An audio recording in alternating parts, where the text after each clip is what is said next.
is Roger Green, host of the Surfing the NASH Tsunami podcast. This week, we are offering 4 conversations from Season 3, Episode 13, our discussion on the draft guidance from NICE in the UK about reimbursing FibroScan screening in primary care and community settings. This conversation starts out with me discussing the general Surfing NASH viewpoint on the complexity of NASH as a longitudinal disease and the value of community screening in identifying and educating patients early in the disease process. Ian Rowe proceeds to provide context about NICE's mandate and how it operates. He notes that while a decision not to fund FibroScan at this time might be understandable, as he puts it, he, and I quote, believes it might not benefit patients in the best way, end of quote. He goes on to state that he is unaware of data that answers the exact question NICE was charged with answering here. And from there, Louise Campbell identifies some flaws she found in the research methodology used to answer this question and discusses the consequences for less fortunate people living in the UK. Finally, Chris Estes, lead modeler for the Center for Disease Analysis Foundation, notes that this kind of analysis performs best when there's accurate, fairly granular data to measure direct and indirect costs and benefits, many of which in this case might occur years in the future. While on one level this discussion is entirely about the UK, the issues are universal, even if the solutions are somewhat country-specific. Every health payer in the world, public and private, will face some version of what we discuss here over the next few years. So sit back, listen, enjoy, learn, and when you're done, join the dialogue on our LinkedIn and Facebook discussion groups.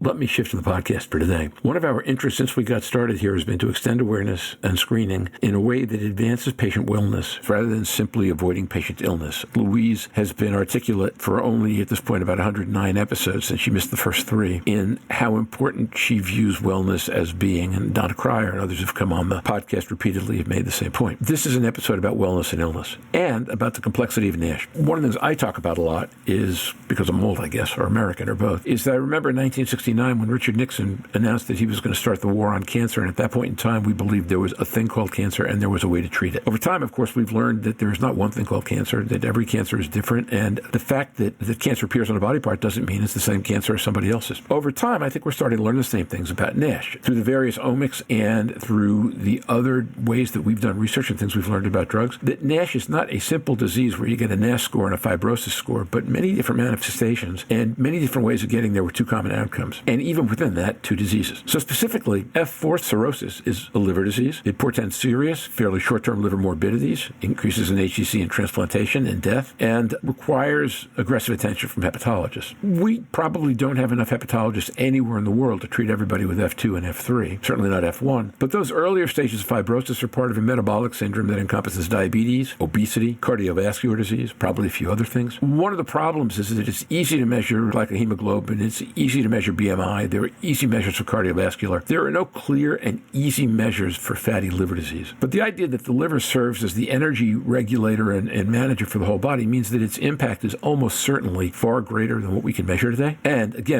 certainly, more than simply an after effect of obesity or a knock-on from diabetes. And even earlier than that, simple presence of fatty liver was demonstrated to predict outcomes in patients with COVID-19. That and the pancreas being the only 2 organs shown to be able to do so. That's not that COVID-19 affected the liver, it's that how much fatty liver you had affected your response to COVID-19. So, against that backdrop, we have NICE issuing a month ago draft guidance on the use of FibroScan in community settings in the UK. Now, the comment period runs through March 9th, and we're going to be talking about this episode. But the key conclusion in the draft guidance is, and I'm going to read this, using FibroScan to assess liver fibrosis or cirrhosis for adults in primary or community care has potential to provide significant patient and healthcare system benefits. However, there is not enough certainty to recommend it as a clinically effective and cost-saving option for routine use. They then go on to talk about the need to do more research and where that might go. What we've done today is to convene a group of people who collectively, I think, are really well equipped to explore that full statement and the recommendation from different perspectives and talk about what it means, what it tells us, and what other ways NICE might want to think about things in the statement. We will post the NICE statement on the website with all of the episode briefings so that you can get after it if you want to. But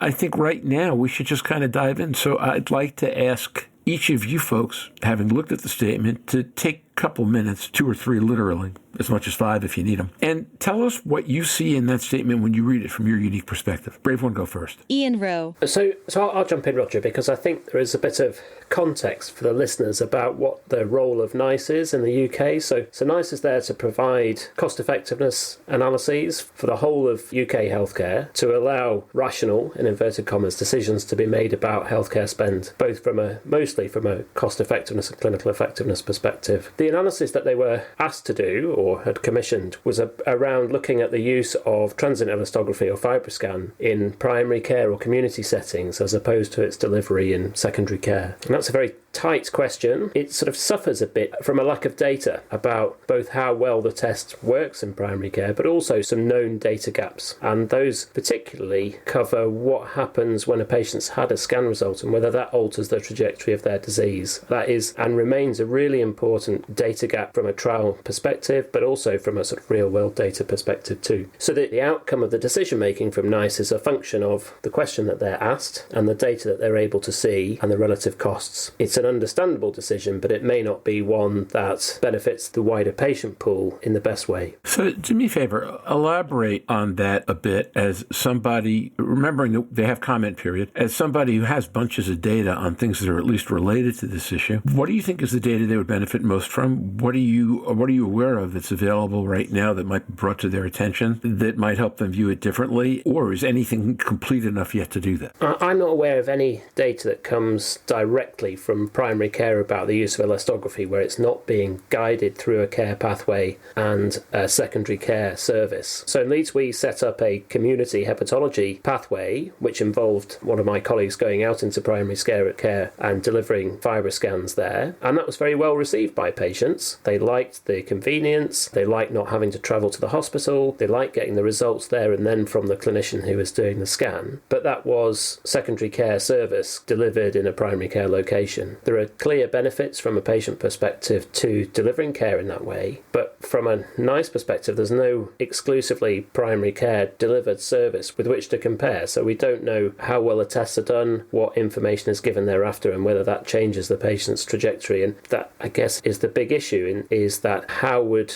FibroScan testing in primary care be regulated is the wrong word, but controlled so that it was being done within a defined clinical pathway so that the right patients were either referred for further evaluation or referred to community weight loss services or alcohol cessation services or whatever, so that their patients were getting the right information to help them to improve their health. Okay.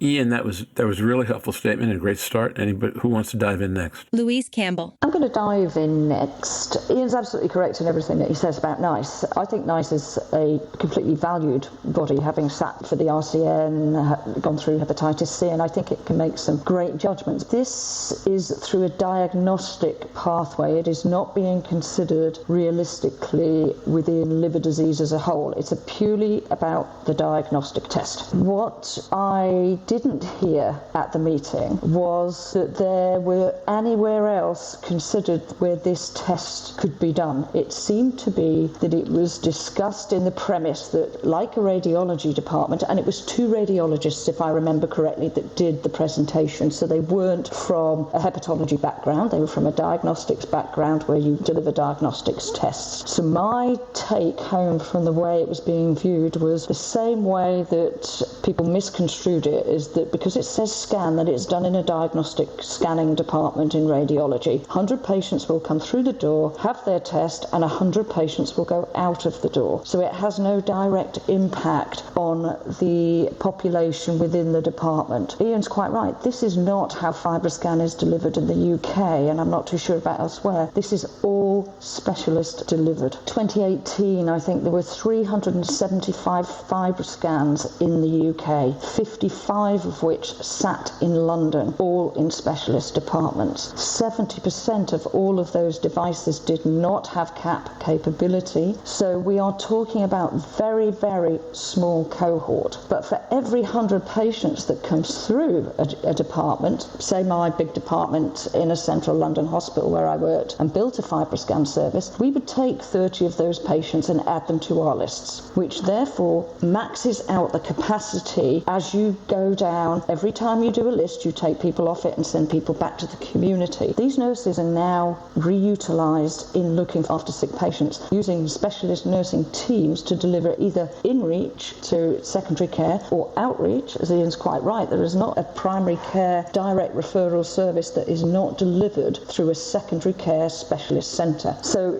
there is no access to the normal population to FibroScan. I found it very interesting at the beginning when I say that they're into diversity and equity. The British Liver Trust published a great paper last year that said 75% of our country do not have access to FibroScan. This doesn't change that standing. It also continues to remove all access from low socioeconomic, diverse communities who do not interact with secondary care, people who inject drugs, sex workers. We keep this diagnostic in a very select community of people who access secondary care. So it doesn't tick any of those boxes for me. The other thing that was very, very prominent, there was not one discussion on how COVID has affected the diagnostic pathways for liver disease or the need for diagnostic pathways for liver disease as relation to the pandemic. And I don't think there can be one discussion that NICE now has that does not consider the effect of the 2-year backlog in waiting lists that we've got and how we're going to build back better if we do not utilise diagnostics. And the third thing that really stuck out to me was there was an assumption that every single inpatient area in secondary care costed FibroScan the same way, so that the costs were equative on their cost modelling throughout the country. I know no 2 units that cost FibroScan the same. I know one hospital that costs it at £450 a scan. I know an inner London hospital that puts a nurse tariff, a FibroScan tariff and an ultrasound tariff for the same appointment. So, and this is mainly because FibroScan, when it first came out, was too new a device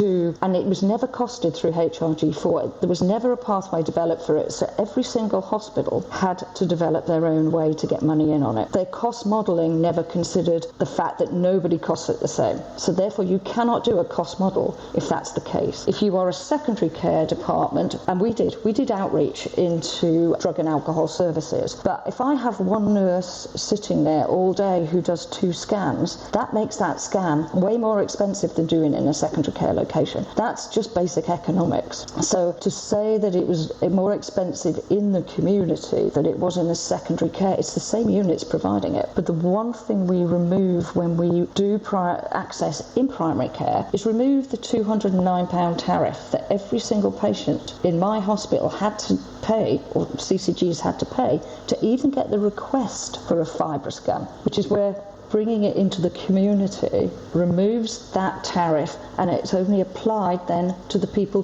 who really need it. That wasn't discussed. Neither was the discussion of different pathways. You go to dermatology and then you need a FibroScan for methotrexate use. You need to go back to your GP. You need to go back into... There were lots of things that I thought were missed on just the basics, and that doesn't touch on patient care. So let's step it back for a bit, okay? Because for the portion of our audience that lives in the UK, all that makes a lot of sense. There is a broader question at hand here. Ian says, even within that narrow window, there are a lot of things they didn't see. So not only a narrow window, but a dirty narrow window, or a narrow window without really good glass. I'd like to broaden out the frame a little bit. So Ian goes back to, what do we think the rational economics would likely be if we knew how to evaluate, or if NICE were able to evaluate this through the context of its impact on care, rather than simply at the very kind of micro, single event, funky economic level that you just described. And to that, I'm going to ask you and Chris what they think, if either one wants to start there. Okay, Chris, go ahead. Chris Estes. Yeah, so when we've looked at this, from an economic modeling standpoint, when you have, a screening program like FibroScan,